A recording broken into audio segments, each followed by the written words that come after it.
not gonna say it's a failure of parenting, but it is a little bit of an ego hit to you as a parent, being like, I couldn't fix this, right? Yeah. You know, parents are fixers. So if you get a problem, you fix it. You know, you're living for your children essentially, and so when you have to kind of make that intellectual leap of like, I can't.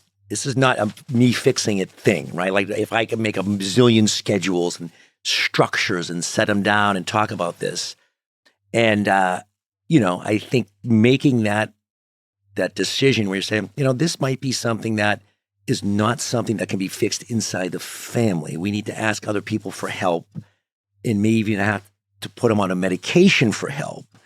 It was a little difficult for us. They said that we'd grow out of it. Well, the joke's on them, that's just our brains. We're eccentric, loud, and stubborn, and most of our clothing is covered in stains. It's not a deficit of attention, there's just too much to think about. So if executive dysfunction becomes a little too much, if you forgot why you came in this room, or you're hypersensitive to touch, then put on your seamless socks and come join our little flock. Bitches stimming together, we're weirds of a feather, weirds of a feather. Welcome to Weirds of a Feather, an AuDHD-Adjacent podcast. I'm your host, Kristen Stanhope. And I'm your host, Grace Bray. And again, we have the pleasure of being joined by Dr. Ted. Thank you and welcome for joining. Yeah. Thank you for having me. I guess we'll just get right into it. I have a warm-up question. And I think I've asked you this before in the OR, but I'm on like a big centaur trend right now. I can't get over. She won't. And I won't. And we've asked this before, how do you think centaurs sleep? Like, what do you think, what position? Because I'll tell you, I'm really worried about the horse-human spine junction. I feel like that's a really key point, but also a really weak point. So how do you support that while sleeping? Maybe they sleep in a water. Like, what if they slept in like a lake? That You know, like changes the people game. kind of do rehabilitation. Yeah. The water supports the muscles and joints. Because horses swim, right? Yeah, maybe. Yeah. And they could just maybe go up to a certain point at which like that, you know, the buoyancy supports their limbs. So maybe they sleep like chest high in like a lake. Yeah. I like that. Chest You high in the know? lake. Yeah. Oh. And it also might be things that to nibble that kind of float by. Oh, yeah. So like, you know, you could get Water lilies. lunch. Yeah.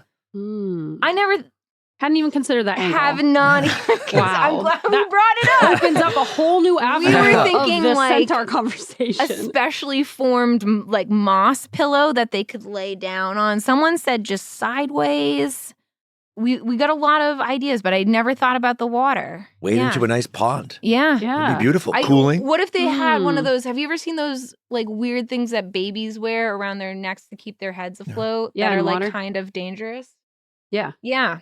They could have one of those. Yeah. Make sure they don't drown accidentally. Yeah. That might be the answer that you're looking I think for, Kristen. That's would the be best answer we've had yet. Cold in the winter, but if you're a centaur, you're probably not worried about it. True. Yeah, If you're a you've got centaur, you're probably fur. like, yeah. Body heat. Yeah. I guess my other question is, where do you think they have two sets, like human and horse lungs, or do you think they just have one set of lungs? I'd say one. I would probably say one set of lungs. You think it's horse or human? I think it's probably, say horse. Okay. Well, Yeah. I think of a centaur, I think more horse than human. Same. Yeah. You know, like like horse seems like the business end. Yeah. So I say if you're gonna go business end horse, lungs horse. The humans just for show. Yeah, just for sure. So mostly horse, but then horses, vegetarian, herbivores, humans, omnivores. What do you think a centaur would be an omnivore or an herbivore? I think that part, you know, because I look at the centaur's body, I think of like the guts of a horse. Right, because they have like multiple. You Do they got have multiple stomachs? I Right. don't know if it's like a cow where they have a bunch of stomachs or, you know, but either way, I think it's going to be an herbivore. I think it's. Same. I think humans are vegan. a lot of humans. I think, you know, we're maybe evolving into herbivores in the long run, and so the horse has already got it. It's already doing it. It's already there. I think that horse human hybrid is going to be like a herbivore type person. Yeah, type 'cause thing. the body is a horse, so yeah, you want to put in whatever the horse is able That to horse digest. needs all those herbs, Grass, grass and such. alfalfa, Oats. They need it. corn. Oh yeah. Sure. On a good day, yeah. Yeah. That's it. That's all I got. Right. I've been on this centaur kick. I just can't understand how they exist. And they don't, which is the bottom line. There's your but- answer. Yeah. Keeps her up at night. Yeah, it How does. this mythical How All does these it work? hypotheticals. Well, yeah. yeah. Worry about the it's- spine, the horse human spine the horse junction. human spine junction connection. It's a weak point. Think of the That's how you junction. take them down. You just one tap and they're done. Right? Maybe you should those- publish like a centaur anatomy textbook. That's what I'm Yeah. thinking. That's the That's logical what it- offshoot of this yeah. conversation. Yeah, right above. Because would the human part be all just like esophagus? Like what's if the heart and the lungs and the gut are all in the horse body, what's in the human body? I think it's just I think Magic? magic, Mm. and I think if the big thing is the ability to talk, maybe some vocal cords in there. Oh, you know? yeah. Okay. Yeah. Definitely need vocal cords. Yeah. All right. Well, that was a great answer because Yeah. gosh, And she's been unique. stuck on this. And I still will be. I won't. You'll never stop. I'll never stop. But I think that's why you have to write the book. I do. So you can point to it Yeah. as like, here's the Like, Here it definitive is. answer. Some Like, anatomy. we have answers now, maybe and, like and they're a right poster here. form of Yeah. like centaur. Now it's got to be somewhere on Google. I'll look into it. Okay. It will happen. All right. But yeah, all right, we can move on. Yeah. So our next segment is called "This Is Who I Am Now." So with people with ADHD, often have these like hyper focuses, and they could be like a minute long, or they could be like 3 years long, or 10 years long. They have these hyper focuses, and they go in and out of like multiple hyper focuses. So we have this segment called "This Is Who I Am Now," where we kind of describe what we're like really into right now, currently. And we get a song to go with it. Yep. Where? There's no kazoo. I thought we were kazoo. We're doing This Is Who I Am. Oh, now. yeah. No, that's toward the end. Yeah. Never mind. It's okay. We've only been doing this for 3 years. So, You'll get it one day. do you want to sing the song? Yeah, we can. We can yeah, sing the we song. can So- well, we need Ted to do the round with us. Yeah. So the song goes, "This time it's different. Everything has changed." And then as a round, I go, "This is who I am now." And then you'll go, "This is who I am now." And then Grace will go, "This is who I am now." And the purpose is to draw it out and to be like as flat as possible and to hold it as long as possible. Yeah. The Makes for worse, a really the nice better. sound. Yeah. Okay. Yeah, it really harmonizes. The listeners will love it, yeah. So Kristen can point to you when it's your turn to do Yeah. this. And I say, this is where this is You who go, I am "This now. is who Yeah. I am now," and And then hold it. Yep. hold it. Okay. And we'll Until all you kind of can't. hold it. Yeah. And it's going to sound real good, yeah. I'm ready. theoretically. Okay. All right. This time it's different. Everything has changed. This is who I am now. This is who I am now. This is who I am now. Beautiful. That's good. Voice of an angel, Ted. Yeah. Great harmonizing. That's fantastic. And then, in your most whimsical voice, I'll do it to Grace first. Yeah. You got to ask, who are they now? All right. So, Grace, Yes. who are you now? I am a girl with a bob. I chop my hair off. You do. And now it's about bob You have a French legs. bob. I think it I looks look like great. a pencil. No, you don't look like a pencil. I think you look great. I did. I felt like a pencil for the first couple of weeks, and now I No. feel like it's. You didn't see me the first couple of weeks, but I feel like I it's saw you grown the first out. week. No, you didn't. I feel like it's grown out enough where I'm happy with it. I think But it looks great. Thanks. I think you were meant to have a bob this whole Thanks. time. The trick is to. You've got a bob head. I do have a bob head, a head for bobs. The trick is to not look like my mom. No offense, Yeah. Mom. I love her, but she always has the kind of classic bob, but she's got the bangs. And She's got the bob borderline bowl cut. Mm. So I think Yeah. there's a difference between your bob and her bob. Thank you. Yeah, I feel And like there's nothing wrong with her haircut. I think it looks lovely on no, her. I think it's great for her. Yeah, I wish she hadn't given us bowl cuts as children as well to kind of match with her, but it is what it is. But yeah, that's the other trick is to have a bob without it looking too bowl cutty. Mhm. Because Or I've been there. what's the little guy from Shrek? Little King. Lord Farquaad. Yeah. Yeah, / little lad. Yeah. Little lad who loves berries and cream. Yeah. Yeah. So It's a fine line to walk. I think you pull it off nicely. Thank you. I'm pretty Yeah. happy with it. Yeah. All right, Kristen. Mm-hmm. You know. I am a big water drinker because I never drink enough water. And one day I forgot to flush the toilet, and Christopher was like, "Do you have kidney disease? How are you alive?" So I've been shamed into becoming. I've got a new water bottle, which hurts me a little bit because I'm very attached to my old water bottle, and I wrote a whole podcast episode about it. You literally did, yeah. But this one has it can hold more water. 4 gallons. It's a liter, so almost. and it has these like passive aggressive things on the side along Keep with going. along with the timeline. I wouldn't have pegged you for Army Green. Army green. It's an surprised. olive green. Yeah. Okay.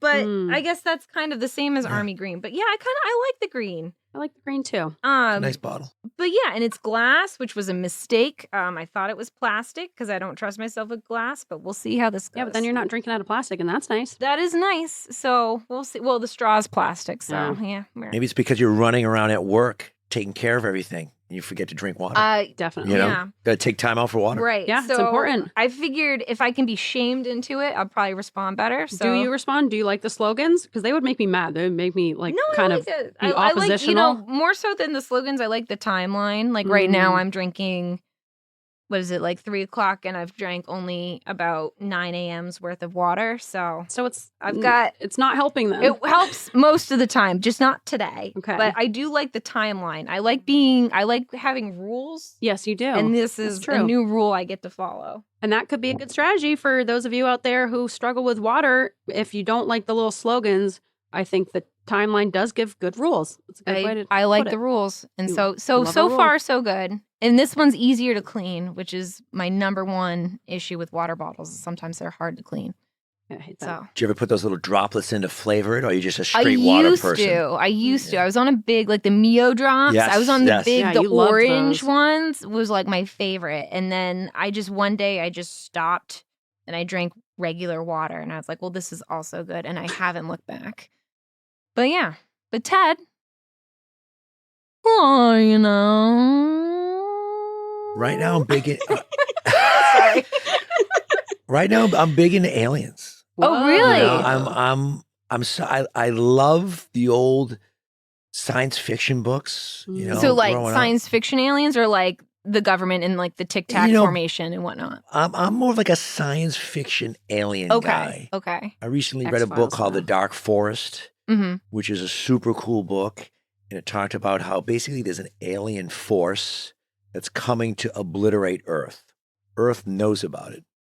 And so they freeze a human brain and they send it out in a rocket out into the universe for them to discover. Whoa. Just a brain. The idea is when they find the brain, they reverse engineer a human, because if you're smart enough to travel across the universe, you could do that. Yeah. And the human will lie to them about the location of Earth because these aliens can't lie. What a concept. Have you Yeah. heard of the Dark Force theory Yes. of like the thing that's out there? That the idea that any beam of light, any point of light must be extinguished because it could represent a threat. I think that's something that I've read a little bit about. But I told my wife and my family, I said, if aliens come down and land in our driveway and they open up the door, I'm going in.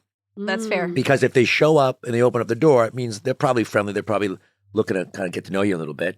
And we have a working agreement that if they show up, kind of Close Encounters of the Third Kind style. Yeah. You know, style. But you're kind of the breadwinner of the family. Yeah, I'll get right on. There'll be like an alien severance package or something like that. Yeah. We'll work it out. That's fair. I could send back some alien money or something to the family. They probably got it all figured out. Still be a provider. Mhm. Yeah. So you're just ready to kind of I'll get right on. Like I got a little bag like next to my bed. Just like the doors is open it. up, the lights go on. I go right out the driveway, get right on, and up we go. Get your I'm alien ready. go bag and you're ready. I'm Are ready. you No worried about questions. All alien diseases? I think my concern would be like just how when white Europeans colonized the Americas, as came all of their diseases like Yeah. smallpox. Are you worried about getting alien diseases? Well, maybe I'll give them disease. I'm like Oh, a yeah. human Especially working in smallpox vascular blanket. surgery. Yeah. Oh, yeah. Who knows what I've got on me? Yeah. But it's kind of, You I do wipe worry out a about whole like race of aliens. War of the World style. But you figure, if they could make it here, hopefully they took that into consideration. But you don't know. Yeah. Yeah, you Maybe it would would be think- just me alone on that ship. After a while, they all would die. What do you I'd think have to learn how to about pilot it. like all the that'd be new tough. stuff coming out with the government about like the Air Force like finding these Tic Tac things and I the think orbs it's and fascinating. yeah. You think about this universe as this ever expanding cosmos of Mhm. zillions of galaxies and stars, and why shouldn't and couldn't there be the right combination of Right. life out there? Maybe we have no idea what that is, where it is, etc. But I find it as a fascinating concept. yeah. I think it's too. crazy not to believe in aliens. Right? because I think it's so ignorant big. to be like, this is it. This is it. Like Yeah. this is I all, always the only place it wonder, worked like- out. Was like, I don't know about that. What do the Yeah. flat earthers think about this?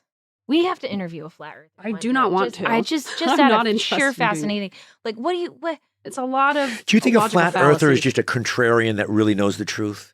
I think those I people think there's are like out there. 90%, and Yeah. then there's like 5 people who That are like, really no, I believe it. really think that Yeah. this is it. Like I'm gonna kind of get some attention for myself by saying something like totally crazy, even though I know in my heart it's false. Yeah. That's sometimes what I think about people like that, but who knows? I also think it's a self-protection strategy, where, yeah, it does feel safer and easier to believe that there's nothing else and this is it. Yeah. And like, there's no other possibility of anything. Like Yeah. it does I feel like But doesn't comforting that in a way. feel wild? Like there's nothing. There's nothing. Yeah. But I think it's safety, if this is it, that feels safer than the unknown. People like to have answers. It's all about us and me, and Yeah. I get you. I think it's get you. ego based. Yeah, Yeah. I'm not saying I approve of it, but I last podcast did an episode about it a couple of years ago, and Marcus, because I was always like, these guys are fucking nuts, which I still think they are. They are. But Marcus made that good point that it's kind of like a lot of religions where it gives you this comfort of knowing what is out there and you can feel like secure in that knowledge.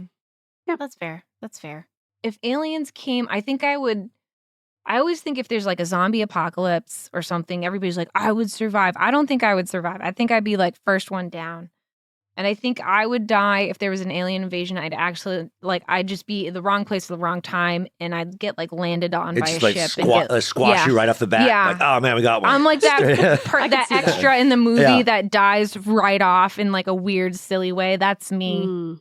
But maybe if the aliens aren't really nice, that's the best way to go out. I'm Because okay. Because what with happens it. if they like slowly ate you? Yeah. Like you'd be like, man, I'd Right. rather would have squished or at like the the beginning. experiments? Yeah. No, thank I don't want to you. be probed. No, no. But I do Depends on how kinda wanna it know. depends on what the aliens look like. True. Yeah. Maybe they're hot. Maybe they're hot. Like a Maybe hot they're- alien shows up, wants to good-looking- probe you, You're you like- may change your mind. Please give me that probe. That's a really good point. I hadn't thought about hot Hot aliens. Pot. What if they're sexy? Couple, a couple of alien cocktails, and who Yeah. knows what'll happen. Yeah. Get the night going. All right. So today for our episode, I was thinking we could talk about. So our last episode, we was kind of a heavy. I wouldn't say heavier episode, but we talked about some serious stuff. More Like informative. Yeah. it was informative. We talked about smoking. We talked about vascular disease. But Ted, you have a personal connection with ADHD. Yes. And so besides me and Grace, do you have any friends or family with ADHD? Yeah, I have a son who's now 15, who, by the way, I spoke to him last night and I said, I'm going to go on a podcast tomorrow and talk about you. And are you comfortable with this? Because I want you to be. Hmm. And you better be. Because I'm gonna do But it. he was. And Oh, good. he smiled at me and said, sure, Dad, I think that's a good idea. Does he think podcasts are cool, or is he I like, think he that's so thinks he's lame? no, I think he does think podcasts are cool. And I think more and more he's coming, kind of evolving like how we all do, that kind of frontal lobe, and you're a preteen, you're an adolescent. And I think he's kind of evolving as a young man, so to speak. And he kind of like, yeah, I'm okay with this. I've been diagnosed with ADHD and it's part of me. It's not a stigma. It's a life thing that I'm working on. And, we're talking about that. So he got a big smile on his face. And I said, we're going to probably talk about this tomorrow. Are you comfortable? He says, yeah, of course I'm comfortable. Maybe one day you can have him on and you can ask him about it. But Oh yeah. Yeah. I first know, it's interesting because, I have 3 children and I think as far as I can tell, we try to raise them all the same way, but they're three totally different human beings. Yeah. That becomes readily apparent, I think, in all families at a very early age.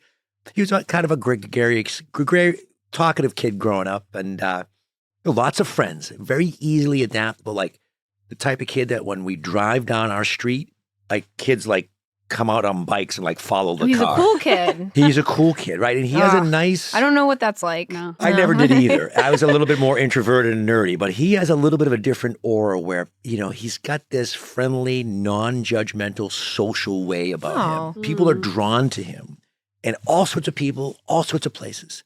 But certainly from a kind of a school perspective, the first inkling I got that maybe there was something going on was when he was in 3rd grade. I was at a local Catholic school, which looks like all Catholic schools, 100 years old, all the bricks and the brown tiles and the saints looking down at you in the hallway.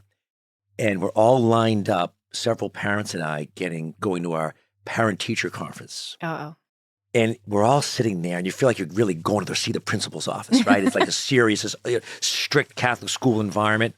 And Were there nuns there? Nuns, yeah, still a few nuns. And I went to Catholic school, and it reminded me of when I was a boy, that same kind of Catholic school. They all seem the same. You're having flashbacks, yeah. PTSD, yeah.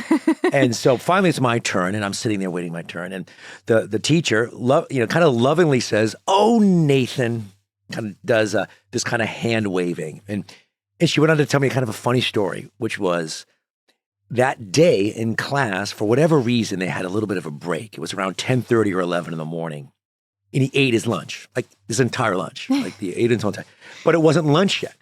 And then lunch came around about an hour later as scheduled, and he was frantically looking for his lunch. He runs up to his teacher and says, "Someone stole my lunch. Someone ate my lunch. It's not in my cubby. It's not in the area." And she laughed and said, "Nathan, you ate your lunch 45 minutes ago." And so that was where I first got this, inkling that, he was, it was maybe attention and focus was not his, was becoming a little bit of an issue for him. And then, I think all parents, lovingly think their kids are super intelligent, right? We all have our friends that says, my 3rd grader just read War and Peace. But I do think Nathan is, if you were to quantify or put it on a curve or put some number on it, I think he's a pretty bright kid. Yeah. I really do. I really think he's a pretty bright, above average kid. And so I think that got him through middle school, where he wasn't necessarily paying a lot of attention or prepped or ready, but he kind of could get by because he'd show up for that test, have enough there to get pretty good grades. And so we started to see that slip a little bit in kind of 7th and 8th grade. He's now in 10th grade. And then really things started to come into big focus in 9th grade, where at his school, he had to move around a lot. He had a lot of different teachers, a lot of different buildings, a lot of different folders, a lot of different markers, the calculator and the phone and the computer and all the devices. And he really, really struggled with that. It really, it became apparent that, it was really getting to him. I think he hit a kind of a low point that 9th grade as far as trying to stay organized, stay on top of things. And finally, I got one of the teacher emails that we got saying, your son's struggling and we need to talk about it. Uh-oh. And so I think my wife and I talked a lot with each other. We kind of understood that this was in the background, right? And so, and we understood that the ADHD was the big question. Right. And we know as parents. Well, you also, I remember, said often in the OR, you're like, "Oh, my son, he's so smart. He just doesn't," you did the classic parent, like, he just doesn't apply himself. He doesn't apply himself. That's right. And you're right. I don't want to say I told you so, but I was you like, told me so. That really sounds like. But if you think about it this way, if you called me up and said, "Your son broke his leg skiing. Here's a picture of his broken leg," I would, in a second, consent for a surgery for him. If you told me your son can't breathe, he's got bad asthma, here's a test that proves it, would you prescribe him an inhaler? I would. But there's so much gray area there. And I think there's so much gray area. It's not a number. The criteria, the tools that seem to be used can be can be a little bit gray area, a little bit ambiguous maybe. Hmm. And as a parent, you do have that instinct, which is, when you get that email from the teacher, God damn it, I'm going to sit his ass down and I'm going to explain to him that this biology, we're going to make an Excel spreadsheet of biology, and he's going to sit his ass in the chair and we're going to make a schedule and it's going to be every 15 minutes and I'm going to be, so that's partially my type A personality of like organization. Let's overcome this. And, you can not get over, but you can deal with this kind of inside the family. Like a family is a unit. You deal with your problems as a family before asking others for help. I think that's the way most families operate. Sure. And so you do view it when you get to the point. I'm not going to say it's a failure of parenting, but it is a little bit of an ego hit to you as a parent being like, I couldn't fix this, right? Yeah. Parents are fixers. So you get a problem, you fix it. You're living for your children essentially. And so when you have to kind of make that intellectual leap of like, I can't, this is not a me fixing it thing, right? Like if I can make a bazillion schedules and structures and set them down and talk about this.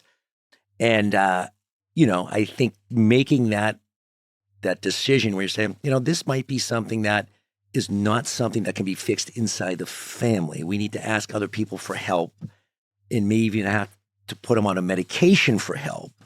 It was a little difficult for us. Yeah. That's a hard thing for a lot of parents to acknowledge. And, as difficult as it was for you, you were able to come to terms with it and talk about it. And a lot of parents aren't even able to get there because I think their brains just shut down. The idea of this, it's not something I can fix. And also I think there's a lot of shame around how did I miss this? And so it's almost like you want to just keep going in that denial because it's hard to face that shame. And, when teachers introduce topics to you, I think as a parent, that teacher is looking at the benefit of all of their students. In a private school, you've got all these motivated, kind of wealthy kids that, that teacher has to put the entire group's focus in as what his or her benefit is. And so I'm looking at, I frankly only care about my son, right? So before I put him on a medication,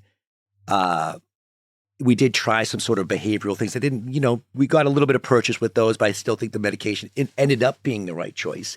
It did take us a little while to get there. Yeah. Could you talk us, so your son's teacher recommended an ADHD evaluation or Yeah, so I think there was a guidance counselor that kind of collates information from the teachers and says, approached us. And frankly, I didn't, in some part of me didn't like the way that happened, which was I was kind of told a diagnosis by email on a minor that I didn't ask them to evaluate. So part of it was I had a little bit of this, my kid, it's great that you sent me this email. I didn't ask you for your opinion. Now, granted, I understand why they're doing it.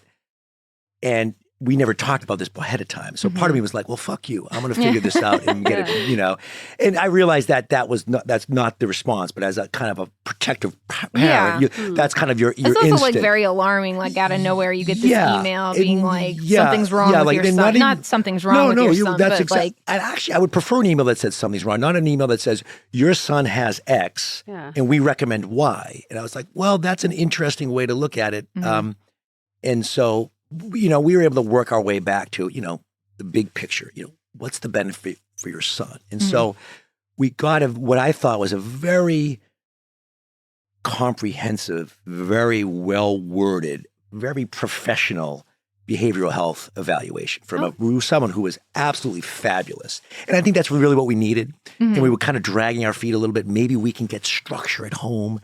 Maybe we can make an Excel spreadsheet. Maybe we can do all these things. But in the end, the crucial piece was this evaluation, which was basically on our quantitative scales, on our qualitative scales, and all these teacher recommendations, your son has significant ADHD. And it is not gray in this situation. It's not a little bit. It seems like it's a lot. It's a pretty significant thing.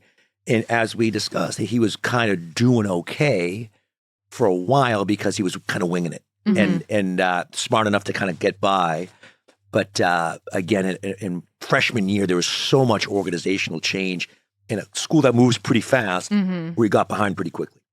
Yeah. How long from like time of email to time of like diagnosis by like the behavioral health expert? How long did that take? Probably a year and a half. Oh, wow. During that time, what we did though is we as parents, we knew at that point we had enough feedback and enough kind of self-knowledge to be like, he's going to need some help.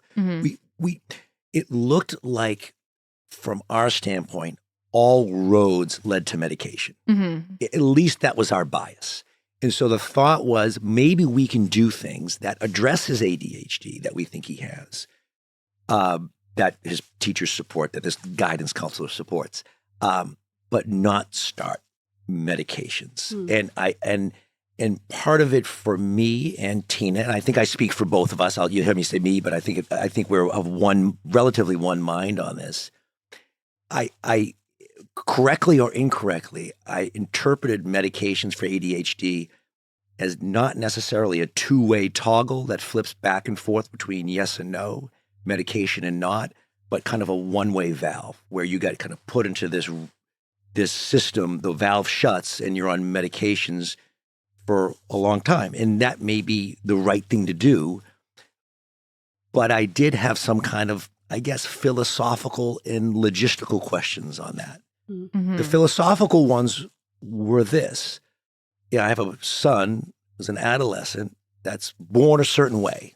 By nature or by nurture, he's this way. And if I'm giving something in a bottle, am I impacting his aura, his essence of who he is? Am I creating someone that's, and you may look at me and say, laugh, these are silly things.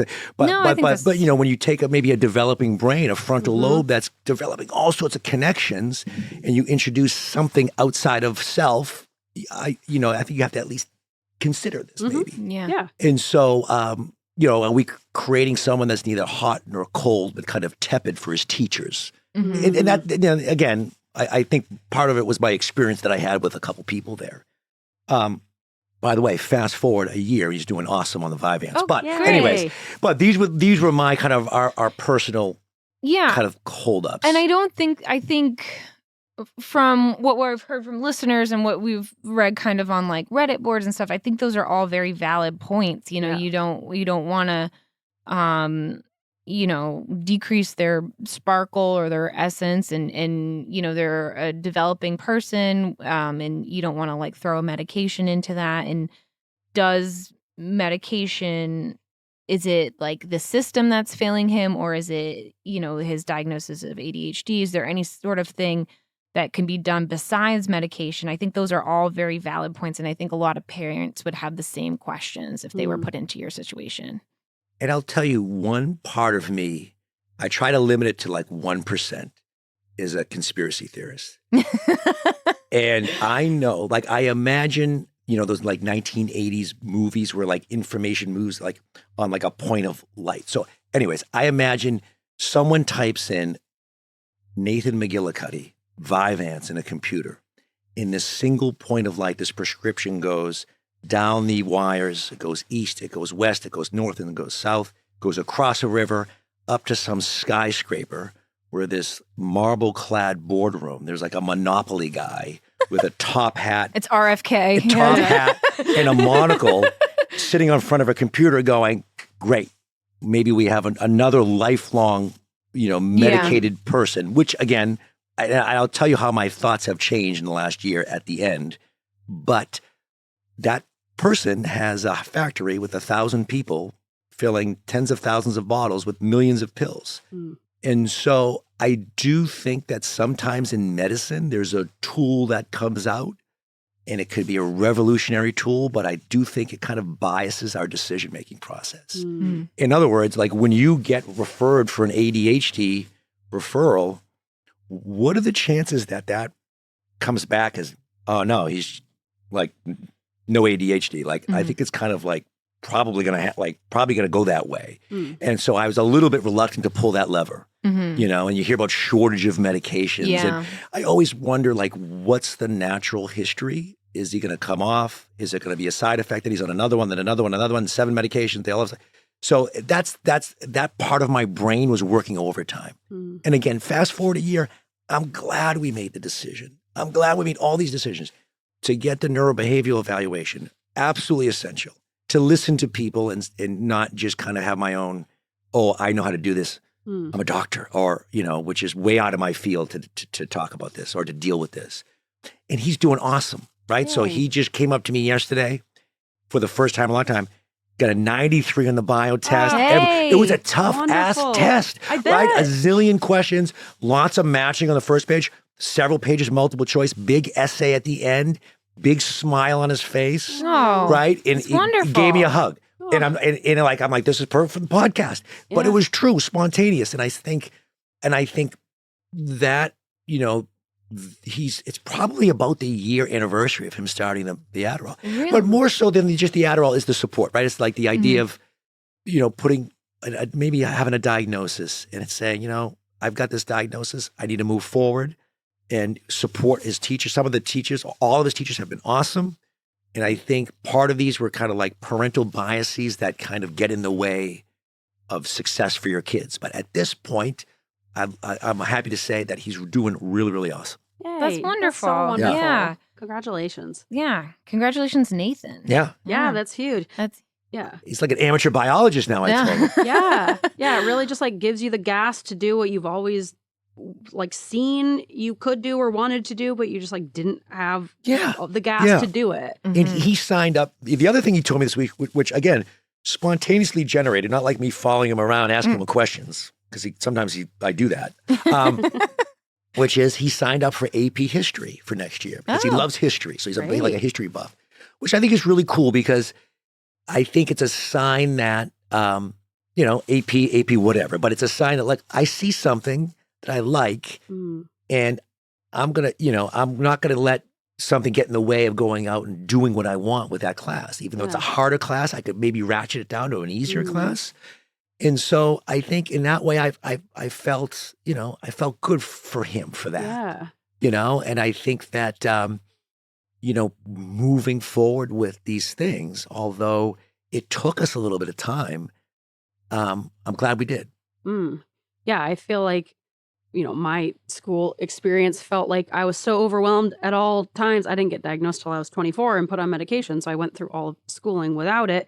But yeah, I felt like I was so overwhelmed by the things I had to do that there wasn't any room or any dopamine left in the tank to seek out the things I actually wanted to do, which I would have enjoyed doing. But it just felt like school in general was just so overwhelming. I was just trying to like make it through the day, and it didn't leave a lot of room to like pursue these passions. He would be exhausted at the end of the day. You could see it in Yeah. his face. You pick him up from school and just kind of holding on Mhm. was really all he could do, Mhm. and I think having some help, whether it be, structural family help, support in the medication has helped him Yeah. a great deal. That's so wonderful. Besides medication, have you, some people have looked into like exercise as therapy or certain behavioral changes or like cutting out red food dyes. Have Yeah. you looked into any other sort of therapies? It's interesting. I figured out, I think I figured this out just after a few years he convinced me several years ago when he was, I don't know how old, to buy this huge trampoline. Yes, I love And trampolines. so this giant box came from like Minnesota, and it took me like a week. I put this thing together, which I'm not really good at putting things together, but it stood the test of time. And I think that trampoline is some sort of release for him because he's, even though he's now getting into 15-year-old on a trampoline, I mean, he uses trampoline. I think he uses exercise really. He loves to ski. It's hard to get consistent access to skiing all the time. But I think for him, things like that trampoline, bouncing around, getting some of that kind of physical energy out, I think is really important for him. Bouncing is Allows good for him to your focus. nervous system too. It's Yeah, good for regulating your nervous system. and it's almost like self-medication for him. Yeah. It's like a consistent thing he does. Like as soon as it's above 30 degrees, that trampoline is up and running. So it's interesting. I think you kind of figure out things that give you comfort. And for him, it's been trampoline, it's been exercise. I think he needs, when he comes back from school, he needs to be outside for a little bit to get some of that energy out a little bit and then kind of focus in on what he needs to focus in on. Yeah. Sounds like you and your wife are really understanding of his needs, and you're willing to kind of let him be the guide of what he needs instead of like, I feel like so many parents, they mean well, but when kids get home from school, especially kids who have ADHD and are falling behind, they're like, all right, time for homework. And just it kind of becomes very militaristic, and they aren't given that room to kind of explore what would make my body feel calmer and what would help my brain kind of reset. Like I think that's the most important thing as parents, is to just kind of be open to that. Yeah. And I think, it took us a while to get there, because first thing you want to say, all right, like you said, everybody down to the desk, get the homework going. And, and you realize that, I think one is sometimes you just got to, it doesn't come naturally to me. You just got to like pump the brakes and give them room, and I have a tendency to not do that. And I think I have to sometimes restrain myself. My wife is much more patient and relaxed. And I think that helps. And I think sometimes you just have to say, you know what, I'm going to just, butt out here. He'll come to it in his own way. And he does. And by and large, he does do that. He has lost, I think, 11 debit cards. Oh my gosh. Which I tease him about all the time.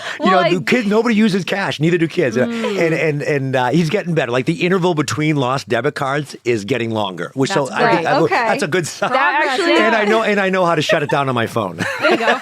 Yeah. I've lost a good handful of debit cards myself. We all have. I am not out of that pool. I'm still there too. Is he the type of kid that would like bring a backpack home with this like all the paper stuffed down in the bottom of the backpack? The backpack is a phenomenon. Yeah. The backpack is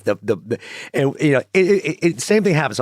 So all right, we'll get color coded, alphabetized folders that it doesn't matter. You know what I mean? Like it's either it's just there's just going to be stuff in that backpack. It may be maybe a slice of pizza. Yeah. There may be several debit cards. Yeah. Maybe a crushed phone. Yeah. But the backpack is, I've learned to kind of just look the other way. Yep. There's only so much you can do. That actually led me into my next question is like, what traits, like ADHD traits, have you noticed in your son for better or for worse?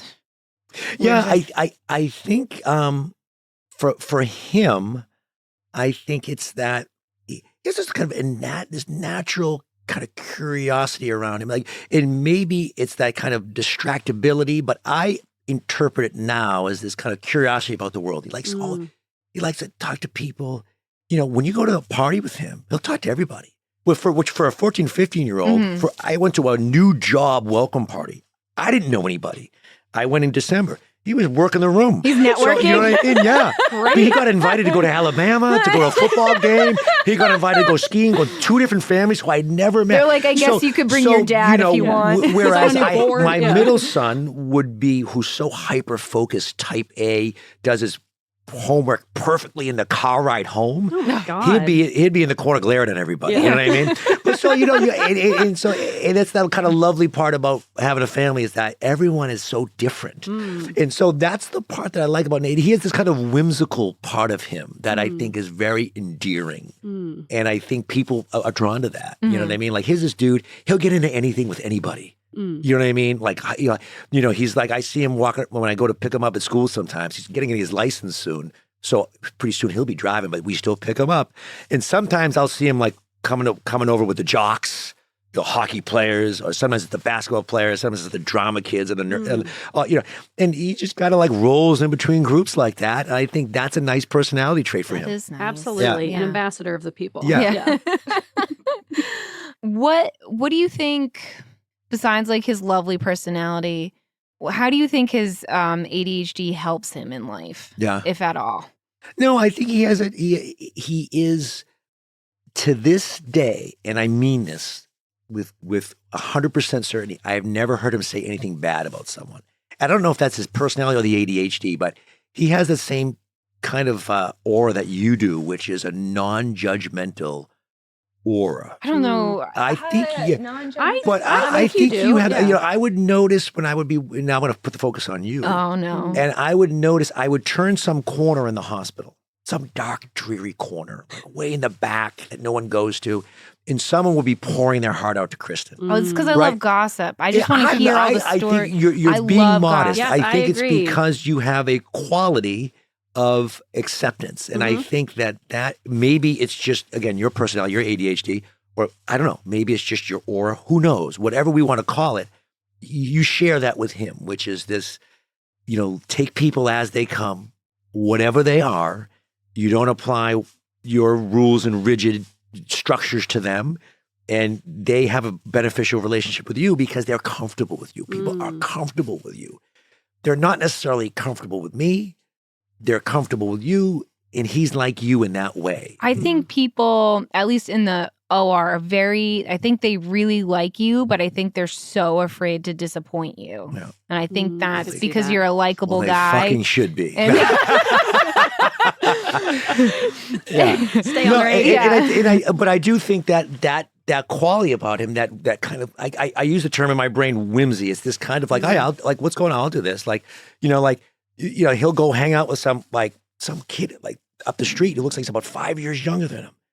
I'm like, okay. And then he'll be with some older guy, fishing at the, and he's just kind of like a live and let live type of guy. Kind of gives me like Kramer type of vibes, Yeah. if I'm reading it correctly, where he's always just like doing whatever Always with doing stuff. anyone. Yeah. You want to go for a ride? Yeah, Sure. yeah, sure. Like I'm up for it. anything. Like, Yeah. and I like so that.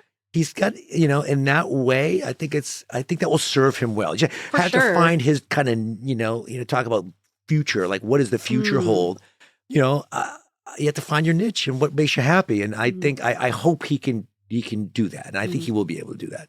And it's a great personality trait to not be. I feel like there's some people that are like, oh, he gets along with everyone, but it's kind of like they're apathetic, like they don't have Yeah. strong values, and they kind of get along with everyone because they don't. They're quiet and they don't make waves. I feel like some people are truly, genuinely like they get along with everyone because they're like interested in all these different groups of people, and just the non-judgmental thing. It's such a rare trait, but it's so wonderful when you meet those people who like make anyone feel welcome and The accepted. people of the and- people. Yeah. Yeah. People of the That's what he people. is. Yeah. He takes after my father. He said he takes after like it's a gene. Your dad is the most social He person is the I've most- ever met. He's a bartender, and That you makes could go sense. up to him.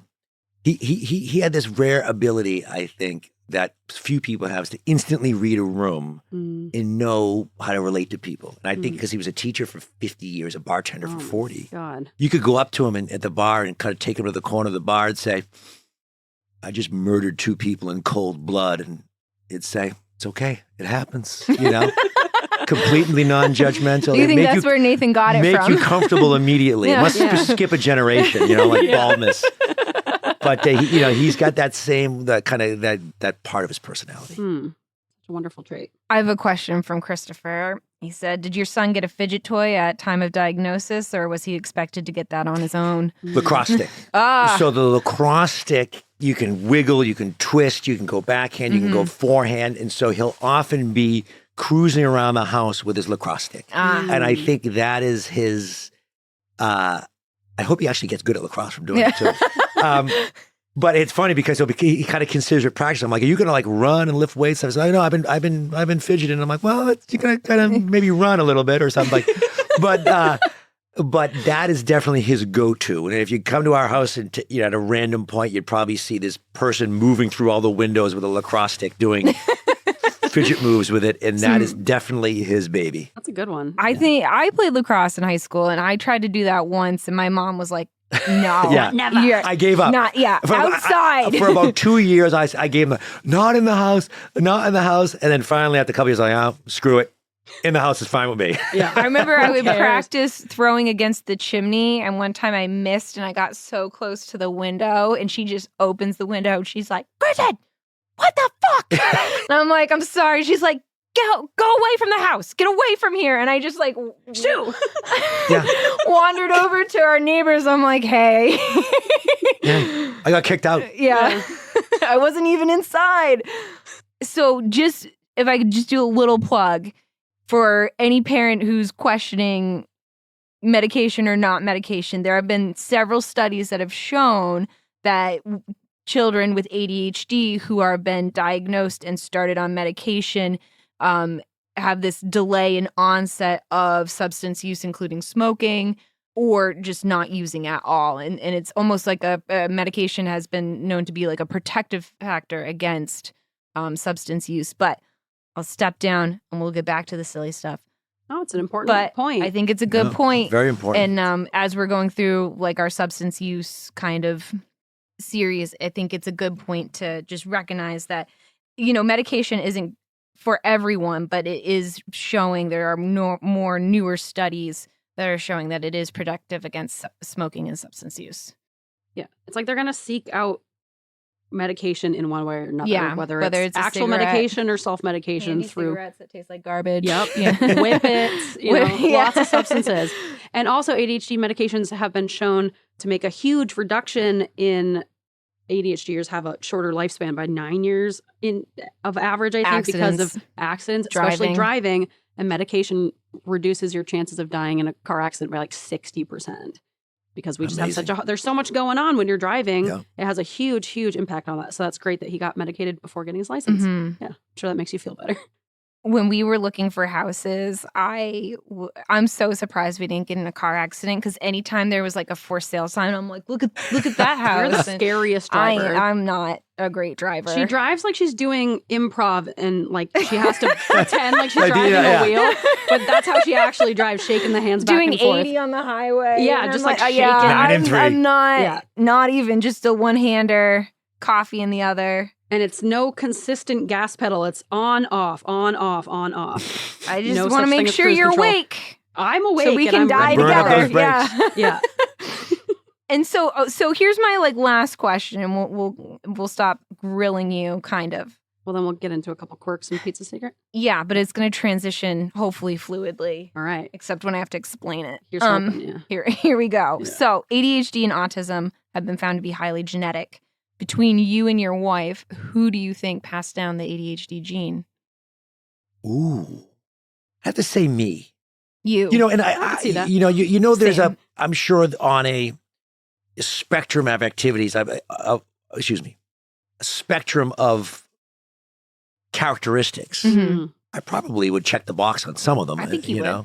And so I think, I sometimes I feel it in the office, especially a new office where I'm working. There's so many little things that can distract me. And then maybe the two PAs you work next to were incredibly loud? Yeah, no, or it could be that I think I learn, with new places, new environments, I get very distracted very easily. And I think I probably have a little bit of that I think I passed on to my son. My wife is so patient and deliberate. I always tease her that I'm the hare and she's the tortoise.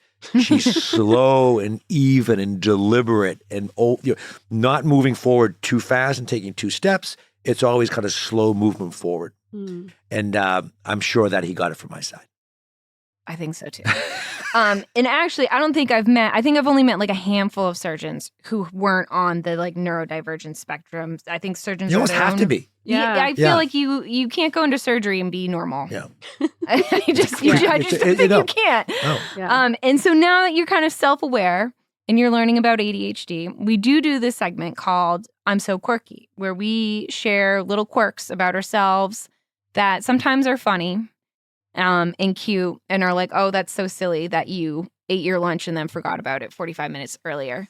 And sometimes can be like potentially devastating, like I forgot to pay this bill and now it's gone to collections. So you've been asked to do some quirks.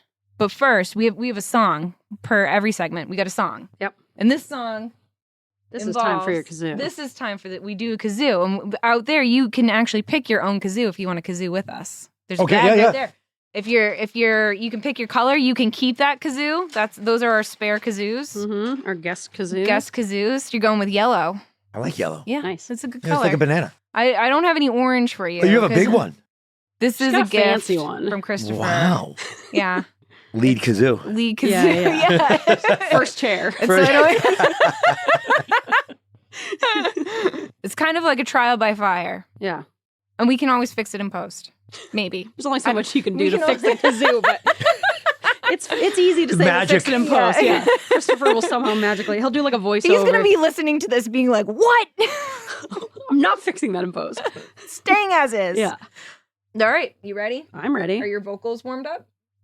Yeah. Okay. All right. You ready? Are you ready? Ready? Well, you're holding it wrong, so you're not ready. It goes this way? I can already tell you're not ready. Give it a little try out. Yeah. You gotta hum. It's more of a It's hum like than a blow. it's like a yeah. Whoa. There you go. It's been a while for kazoo Yeah. for me. Came out strong. You get to keep that. You can take that home. You're not you leave it in the bag for the next person No. to put their lips on? No, we don't recycle. They get autoclaved. Lucy Yeah. just licks them in between. Yeah. Yeah. All right. People call me Stacy. Some people call me Fun. I'm just pregnant. Great. You nailed it. we got you it. got it. You know what? We don't Sometimes you're just gifted. Exactly. Don't even need to practice. Yeah, no notes. Yeah, no notes. Perfect. We're good on that. Yeah. So you've been asked to bring some quirks in, right? I forgot, but I'm thinking of them right now. I have a couple. That's great, because I also have quirks for you. Because we've known each other for a while. So I could start. Why don't you start? The first one I noticed first off the bat, and I was like, this guy's one of us, is that you're a big scripter. Like you script, you have, as in like, you have certain sayings that you say quite a bit as like a place filler when you don't know what to say, like a script. I do. And I think I do that out of nervousness sometimes. I'll give you an example. Last Friday night, I had to do an operation. It was an emergency. Kind of a new crew. I don't know the You've been team very well. busy. I've been very busy the last couple weeks. And so there are spots, and I think especially when you're doing those endovascular operations, where there's like, you have to kind of wait a little bit. And sometimes what you do doesn't work. And you have 6 or 8 people in scrubs looking at you like, well, what are you going to do next?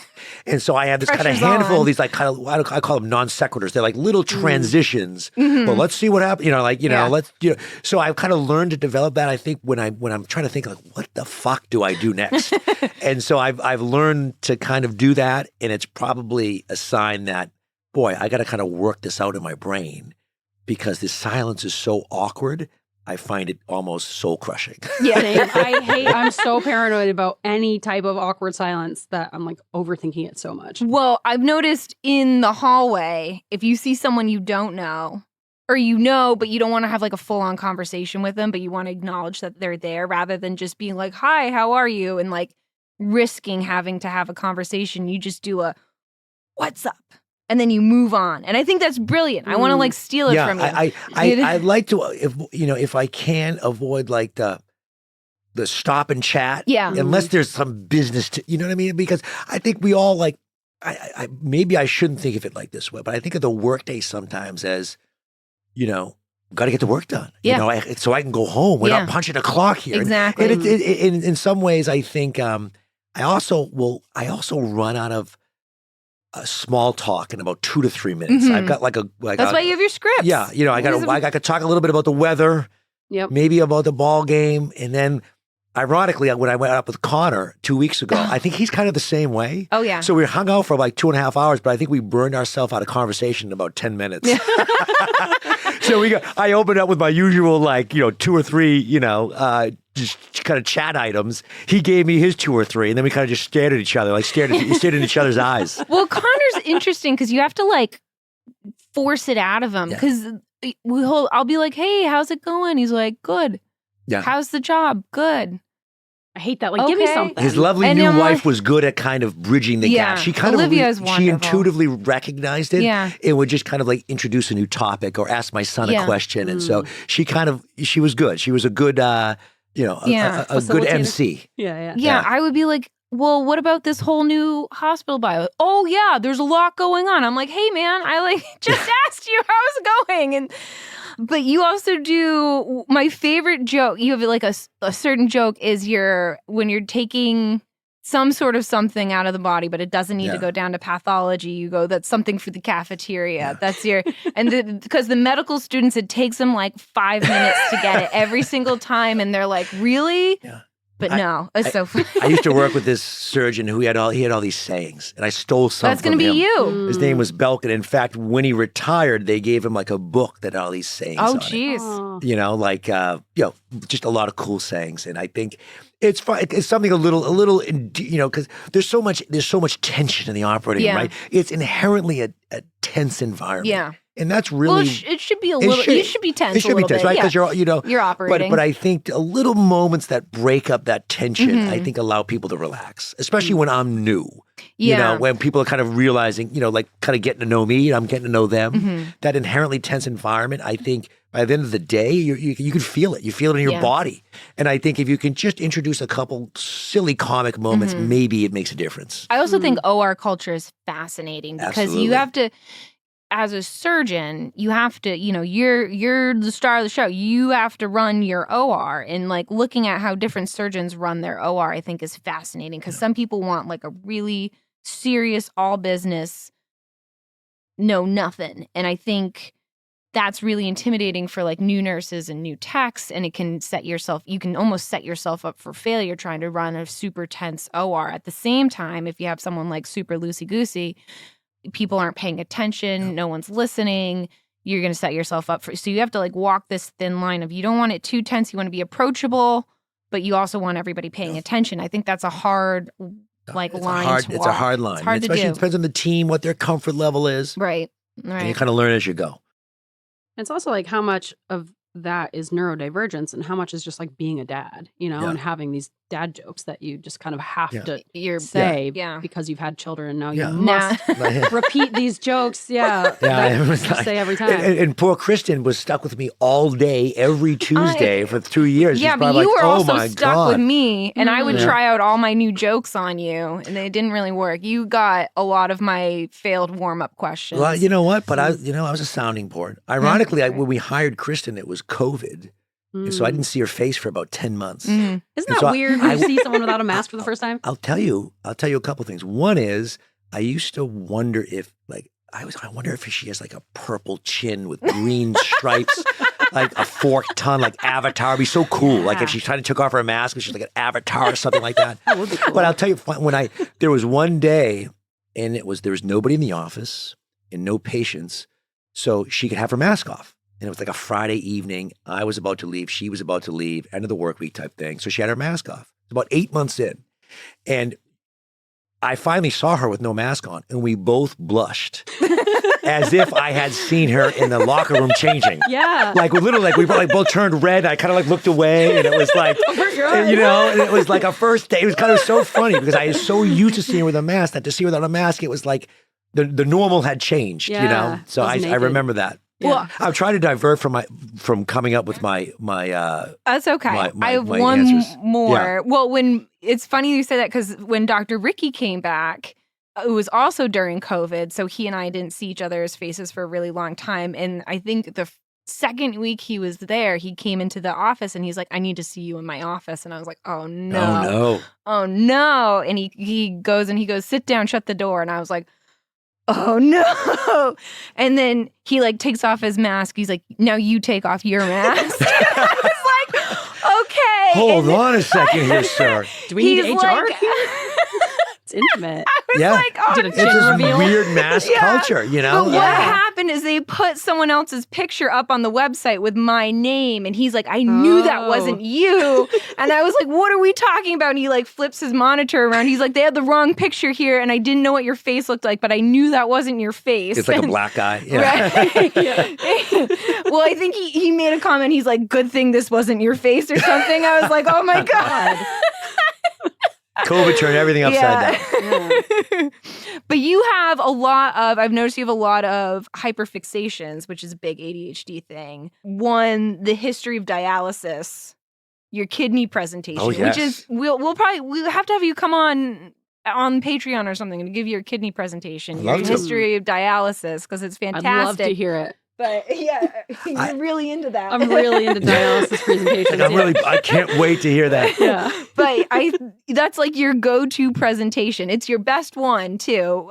But it's you're fascinated by it. Well, I like history. Like, you think about most of the things, at least that I do, are something that I've learned that someone's done before, right? But someone has to think about it originally. Yeah. Right? And I remember when I was a fellow, as an apprentice surgeon, I always used to have a couple of slides about history. We had to do a ton of presentations. You had to do lots and lots of presentations. I would throw history in there. And a lot of people were like, this is boring, and it doesn't really make it doesn't really add much, but I really love the history part of it. And so like I'm always thinking about maybe it's people with ADHD that have these ideas that are kind of quote unquote out of the box ideas.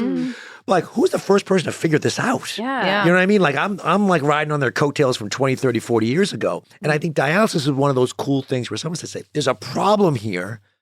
How the hell are we going to figure it out? Well, let's try this.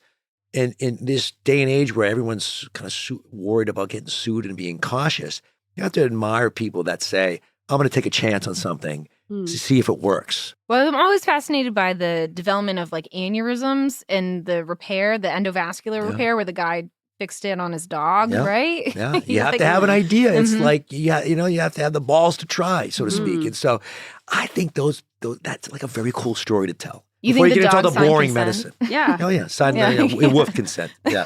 Paw print down. Yeah. I was thinking about that with recipes whenever I'm making a recipe. I'm like, who thought of this? Who was the first person? Yeah, to It's realize, wild especially to with think about. baking, it's like such a science. Oh, it's like, who figured out that you Yeah. put all these weird things together and it rises and it tastes good? You can't even like correct your work if you mess up. Yeah. That's why I don't like baking. Protein bars. I love them. You love them. I love protein bars. It's your safety meal. I can usually go about 2 months before like they get so gross to eat the same ones over and I over hate again that. I'm like, I need a reset. I need a new protein bar. Mhm. I don't like to go to the cafeteria during lunch because I think it interrupts my flow. I want to keep working.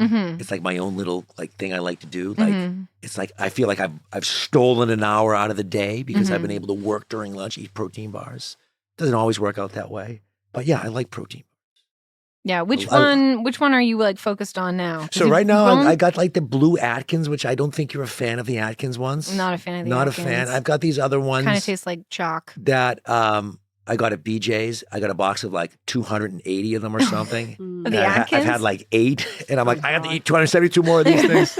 Friggin' BJ's, Because I'm also like one of those people that is like, if I buy something, I try to like see it through. You know what I mean? Yeah. Like, You can quit. It's okay to quit. And I just, Give it to now I got to someone eat Yeah, 272 Josh would eat your more. protein bars. Do you think he would? Oh, I'll for talk to sure. him. Yeah. I'll talk to him about Do it. they have more than 100 grams of protein? He'll eat them. Yeah, if he eats all 282 of them, he will. Yeah. But yeah, I like the protein bars. I'm always willing to try a new one. And who knows? Like if it turns out that they're bad for you, I'll probably be the first one to die. But I'm gonna keep going for now.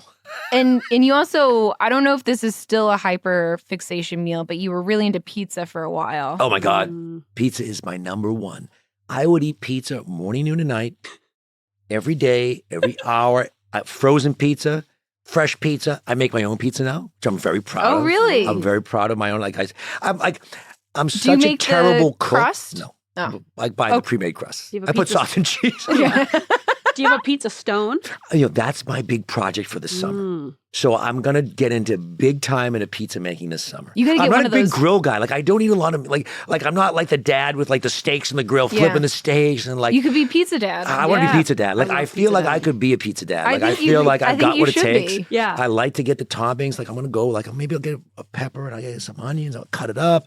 So I want to be pizza dad. That's my big plan for the summer. I'm gonna be like shoving pizzas at everybody all summer long. I'll eat a pizza. Yeah. Right. Yep. Yeah. You should get one of those outdoor pizza ovens. I want to go big. They're like, always on Facebook Marketplace. It's really like Yeah. the new phase of my life. I have 2 things I really want to do this year. I want to cook a shitload of pizzas, and I want to hike more. And I'll probably cook pizzas and not hike. That'll It's okay end to up being have goals. that'll end up being It's what okay happens. to have Yeah. goals. Yeah. And then my last one, Legos. I do love Legos. You love Legos. I would tell you, I gotta have you over because I think if you I need to saw see the these inside Legos. of my house, you'd be like, "This is a child in an adult's body." I think that's Because we don't have the like the art on the walls is like my kids' art that's been framed, like weird gumball machines that they made, and like collages from school, which is pretty cheap.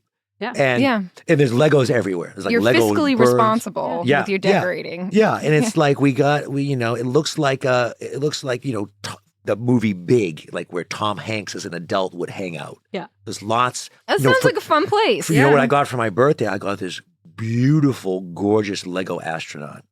And it's like this like a big one? big one. He's got I think I saw that on TikTok. He's got a beautiful gold mask and the oxygen tanks.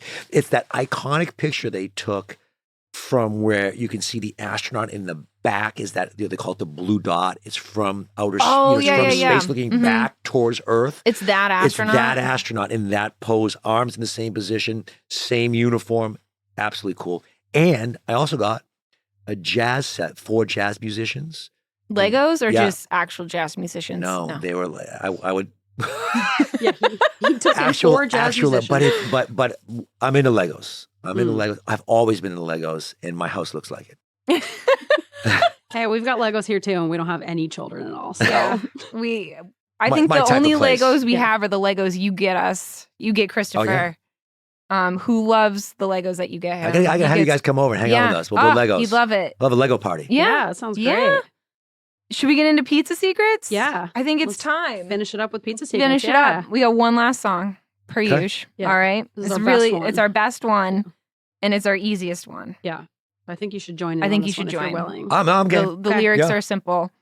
It goes Pizza Secrets, tell me your secrets, and then really high, Pizza Secrets. It's our best song. We're lyricists. We are something special. Yeah. All right. Are we ready? I'll wait for the countdown. Okay. All right. Pizza Secrets, tell me your secrets. Pizza Secrets. You know what? You went for it, and I respect it. Yeah. That's right. I do not have a good opera voice. Yeah. That's Unlike beautiful. us. Yeah. We're not classically trained, but you wouldn't Believe know it or not. Yeah. So Pizza Secrets are, and I think I said this in the email, it's like kind of like a shitty thing you kind of did, but Not kind of. You did it. you did it. You did I did it. It's not a crime because when we first started this podcast, a lot of people like confess their crimes. Like I stole this. It's not a crime. Unless it's a child crime. If it's a child crime, it's okay. Child crimes Nothing are that can okay. be prosecuted? Yeah. Yeah. Nothing Okay, that can be all right. prosecuted. Technically. Statute of limitations has passed. We can disguise your voice. I took your advice somewhat literally. And Okay, I'll explain. Yeah. Okay. I'm very interested to hear this. And it's just kind of like a shitty little thing that's like kind of funny, but it's like kind of shitty, and it's almost like cathartic to kind of like get it off your chest. Yeah. I'm ready. All right. Okay. Hear it. I'm ready to hear it. So in the medical field, we have to take call nights and weekends. And so you would work the work week, some long nights sometimes, then have to work the weekend and then the entire next week. So by that 14th day or whatever, that Friday, I would be tired and bitchy and grumpy. And I knew what I had ahead of me, which was like a long day of people asking me questions in the office. And I also know that I cannot digest red peppers. And so I knew if I ate half of a red bell pepper, I would fart for like 24 hours. So I would sometimes eat a red bell pepper Thursday night, which I actually love the taste of. And I would wake up the next day and just fart for like 12 hours, Full of farts. hoping that if I created enough bad smell in my office that people wouldn't come in. It didn't generally work, but something cool did happen, which was the office was big enough that at the threshold of the office, you wouldn't really notice. But as you got closer to my desk, where like I had to sign something or look at an X-ray on the computer, there would be this point at which the person smelled it, and they would make this like imperceptible little kind of nose twitch or like mouth twitch, and then awkwardly leave the room. And you have no shame about that. I do now. I don't think you should have any shame. Now that I've like mentioned You're it, just it hacking is, the system. But I knew like by that Friday, I'm like, I need a little something. Like I literally like I would fantasize about I have an old fashioned ignition in my truck.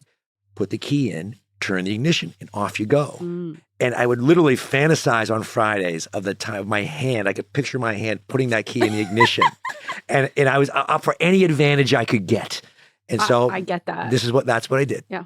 I respect that. I am also always looking for any type of excuse to like get out of work, not have to do something, avoid people. So I'll take any reason to not do something. So I get that. Weird that Sometimes- it's red pepper. Yeah. Green pepper I can do okay with, but red, and I love the taste, Mhm. but like about 8 or 12, I do not digest it. Like I'm missing some Really? sort of Wow. enzyme. Interesting. I also think that people, maybe we're just gossiping about work, but like people just loved, your office was just such a terrible location was- that like it was so close to the back desk that people would just gravitate in there and Yeah. you're like, out, shoot, leave me alone. Like anytime you had to go back to ask, you were Yeah. just like in direct line I was of fire. I was in line of fire. Mhm. I had the bullseye. I had Yeah. the bullseye office. Do you get swept up in the chattiness? And so you're like, I "Don't do. come in You know here"? what? Like I'm very like I don't know. I don't know if the word is diurnal or something. Like in the morning, I don't like to chat as much. Come afternoon when the work's done, it's like people chill, relax a little bit. But in the morning, I'm like super hyper focused, Mm. and then I usually relax as the day goes on. So I could do a little chat, little weekend chat Friday afternoon. But Friday morning, I'm like, man, let's get this shit done. You also pimp the med students the same way. Oh yeah, Aggressive I run in out the of steam. morning, and then Yeah. halfway through the case, you're like, "What's this kidney-shaped organ?" Well, there's a great study in medicine about when primary care doctors recommend colonoscopy. So there's pretty set guidelines for that. Mhm. It showed the earlier on in the day that they met the patient, the more likely they were to recommend colonoscopy. Really? Because I do think that fatigue you get is real. Well, I think You they know? did another study about with orthopedic surgeons recommending surgery, and they saw that earlier in the day, if you had your appointment first off, you would be more often to be recommended surgery, and then later in the day, they said like diet and exercise. And because they probably want to fill out the paperwork. Right. Yeah, well, Right. but I think it just shows you that as much as you try to be rational and scientific, human beings are human Yeah. beings, you know? Yeah. And you're like, I got to get down to pick up my son. I got to, you know what I mean? Right. And you try to separate that, but it's impossible to separate that from taking care of people. Yeah.